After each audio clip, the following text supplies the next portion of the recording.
Welcome to the Autism Infocast. I'm Peter Clark, founder and chairman of the Autism Info Center. Our podcasts delve into every part of autism and neurodiversity, and we want to help you spread understanding, respect, and kindness for those whose lives are affected. Whether you're autistic yourself, or whether you know or care for someone who's autistic, or maybe you just come into contact with autistic people in everyday life. Either way, please feel free to check out our hundreds of articles, videos, books, and training courses at autisminfocenter.org. And I'll leave you now in the capable hands of today's hosts, Jemima and Theo. Over to you. Welcome, everyone. Today we're diving into something really important. How to be a genuinely effective ally and advocate for autistic people. And this is for anyone, really. Maybe you're a friend, a family member, a colleague. Maybe you work with autistic people professionally. You want to offer real support. We all start with good intentions, right? We want to help. But moving from just wanting to help to actually being helpful, well, that goes a bit deeper. Our goal today is to unpack some core ideas, maybe give you some practical steps to help build a more inclusive, more accepting world. It's complex. Definitely. And guiding us through this whole conversation is a really powerful idea. It's a phrase that comes right out of the disability rights movement. It fundamentally changes how we should think about allyship. Okay, let's get into that, because it sounds like this all comes back to really listening, truly understanding. So let's walk through it. What are the practicals? Well, the foundation, the absolute bedrock is this phrase, nothing about us without us. What that means, fundamentally, is that any decisions, any discussions, any policies that affect autistic people, they need to be created with them in full partnership and, ideally led by autistic people themselves because they're the experts on their own lives, period. They live it every single day. That feels so obviously right when you say it. Nothing about us without us, but putting it into practice consistently. What's the biggest maybe hurdle people face when they try to actually step back and listen? Yeah, it's fascinating, isn't it? The most crucial part is stepping back. But the hurdle, often it's that urge we have, that well-meaning instinct to jump in and fix things or offer our solutions. But your role as an ally isn't to speak for autistic people. It's not even really about fixing anything for them. It's about listening. Really listening to what they're saying, respecting their perspective. Yeah. And then, only when it's appropriate, and usually when they've asked, then you can help amplify their voice, help others hear what they're saying. It's about enabling, not taking charge, resisting that impulse to provide your answers. Right. So it shifts the whole dynamic away from doing for towards doing with.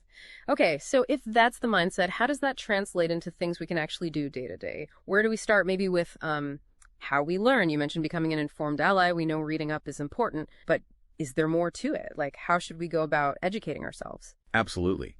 Being informed is key, but the part people often miss is who you're learning from. Look, professional resources, textbooks, they have their place. But the critical thing, the essential part, is learning about autism directly from autistic people. You need to actively seek out the books, the blogs, the videos, the social media content created by autistic authors, advocates, creators. It's not just about facts and figures. It's about getting that authentic first-person insight, that lived experience, a neurotypical perspective, someone whose brain processes things in a more typically expected way, just can't fully capture that reality. It's about understanding their world from their point of view. Okay, that makes sense. Seek out autistic voices first. So once you've done that, you're better informed. What happens when you're out somewhere and you hear those common stereotypes, the myths that just keep circulating? It's one thing to know they're wrong, but how do you actually challenge them without starting a huge argument? Right, that's a tricky one. As an informed ally, you can gently challenge that misinformation. But the how is really important. So say you hear one of those persistent myths like, the totally debunked idea that vaccines cause autism, or maybe the stereotype that autistic people lack empathy. It's generally not effective to get into a big fight. It's more about calmly, respectfully offering the correction with facts. So if someone says, autistic people don't really feel things, you can maybe say something like, actually, from what autistic people themselves share and what research shows, that seems to be a common misunderstanding. Many experience emotions very deeply that might just, express them differently. Just gently challenging those things helps create a more accurate picture for everyone. And importantly, a less judgmental space for autistic individuals. You're planting a seed of truth. Planting a seed. I like that. Okay, so Beyond myths, another really fundamental area is communication, right? Respecting differences there. This feels like a place where good intentions could easily go wrong. Oh, absolutely. Yeah. It seems simple, just communicate clearly, but the real insight is realizing how much neurotypical communication relies on unspoken stuff. Hints, implications, sarcasm, reading between the lines. Many autistic people really appreciate communication that's direct, literal, clear. So effective allyship means actively noticing your own habits, trying to say what you mean directly, and crucially, allowing for processing time, pauses in conversation. They're okay. Don't feel the need to jump in and fill the silence immediately. Rushing someone can create a lot of pressure and actually shut down communication. It's about being patient, letting things land, shifting to a more explicit style. That takes conscious effort, changing those ingrained habits. And related to that, I suppose, is supporting autonomy, a person's right to make their own calls. This can feel tricky, maybe, when you care about someone and think you know what's best. How does supporting autonomy look in practice? Yeah, supporting autonomy is vital. It means respecting their right to make decisions about their own life. Simple as that, but complex in practice. It starts with not making assumptions. Don't assume what they can or can't do. Don't assume they need help with managing finances or making plans without actually asking them. It also means backing their choices, even if you choose differently, even if you think your way is better. That's hard sometimes. And if you offer help, offer it as an option. Don't just take over. Ask, would you like a hand with that? Not, here, let me do that for you. It's about empowering their independence, respecting their way of doing things, not doing things for them that they can do themselves. Facilitate, don't dictate. That leads us nicely into advocacy then, which is about speaking up, but carefully. When is it actually appropriate to advocate, and how do you do it right, keeping that nothing about us without us idea front and center? Exactly. Advocacy is specifically about supporting someone to get their voice heard when it's being ignored or dismissed. It's a very delicate role. And the critical difference, we really can't stress this enough, is speaking up with someone, not speaking over them.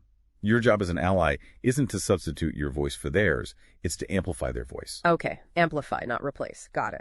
So what kind of situations most often call for that kind of ally advocacy? When is stepping up truly helpful? Primarily, it's needed when an autistic person's rights are being disregarded. Maybe a request for reasonable adjustments at work or school is being brushed off. Or it could be when they've specifically asked you for help. Maybe they're in a difficult situation and need support communicating their needs effectively. It always has to stem from their express need or a clear violation of their rights, not from you deciding they need saving. It's when their voice isn't getting through. And crucially, before you do anything, you ask. You have to be guided by what they want. Ask them directly. What outcome are you hoping for here? Or how can I best support you in this?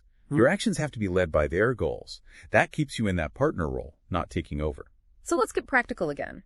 Amplifying, not replacing. What does that actually sound like in a conversation? Can you give an example? The specific words must matter a lot. They really do.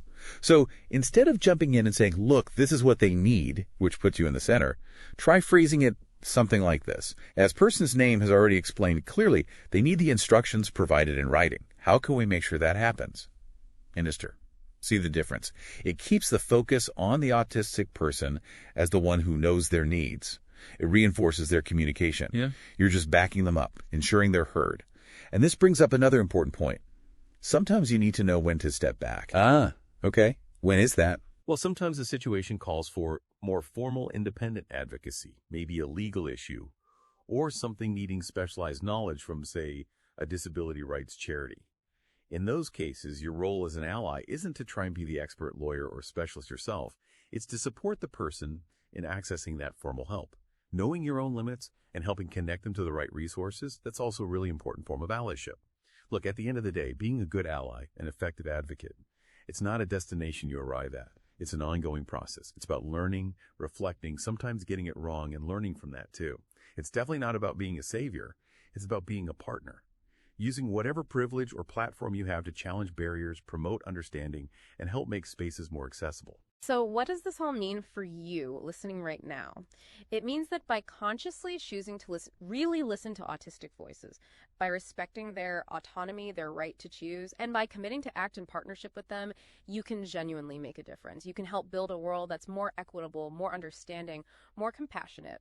And maybe the ultimate goal here, the thought to really sit with, is how we can create spaces where absolutely everyone feels safe and empowered to just be their authentic self. Thanks for listening to this Autism Infocast from the autisminfocenter.org.